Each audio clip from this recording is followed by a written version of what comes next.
last time it was, never mind.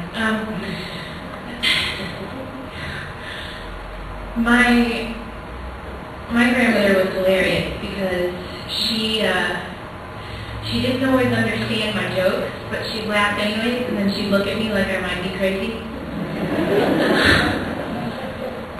She used M&M's to teach me how to swallow pills and wondered why it didn't work very well. I called her mommy till I was about 9 or 10, if that shows to any degree the closeness there. And she taught me how to write my alphabet and how to write between the lines. And when I colored outside of the lines, she said, that's okay too, that's all part of your creativity. And for the last 4 years, I've lived here in San Antonio, and she was so excited when she found out I was going to be living here. And all I had to do was call her and say, I just want to have lunch with you today. And she'd drop everything and drive all the way up to the north side, and we'd have lunch anywhere I wanted, because she loved all kinds of food.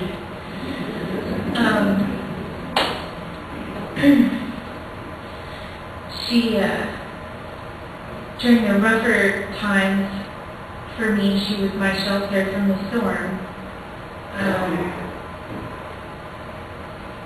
She was a piece of sanity in my life, and I went to her house to get away from everything else that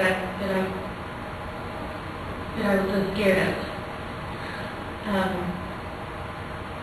And she never once tried to tell me that I shouldn't be the way that I am or who I am.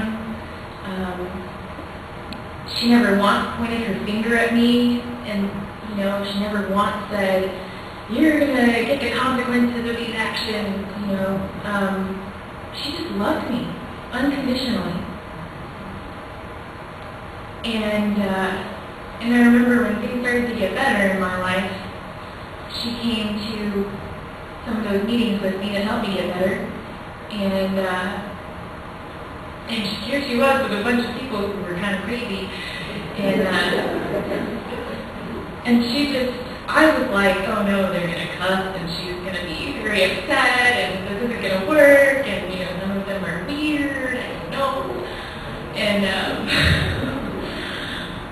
And she didn't care at all.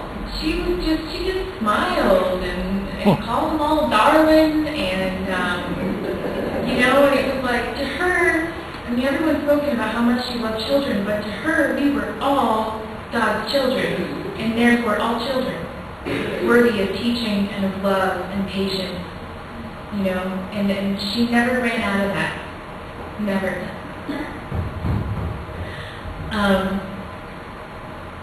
My grandmother and I used to listen to music and dance around in the living room, and we'd sing all kinds of songs together.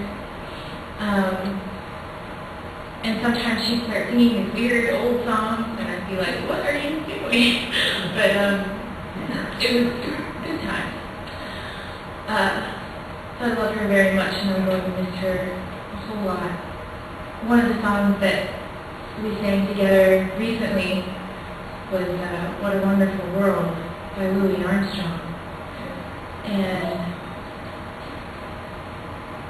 I hope I do it justice.